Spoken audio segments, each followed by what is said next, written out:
এটা মমতা বন্দ্যোপাধ্যায়ের প্রাপ্য পাওনা এই ধরনের জিনিসপত্রকে উনি মাথায় তুলে রেখেছিলেন এবং এই যে তাপস রায়কে চলে যেতে হলো, কেন যেতে হয়েছে? তাপস রায়ের মতো একটা দক্ষ নেতা। এই সুদীপ বন্দ্যোপাধ্যায় হোয়াটসঅ্যাপ করে করে কেঁদে কেঁদে বলেছেন মমতা আমাকে উত্তর কলকাতার সভাপতি আবার করে দাও।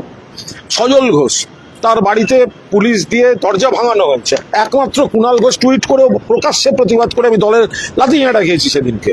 এগুলো কারা করেছে? এই ওখানকার যারা এইসব লোকজন।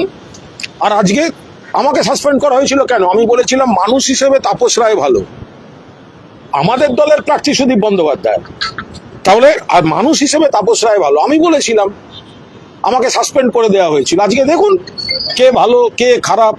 আর তো দুদিন আগে আমায় ফোন করেছিল, মমতার বাড়িতে সিআইডি গেছে, তুমি কোথায়? মমতা বন্দ্যোপাধ্যায়ের বাড়ির এখানে।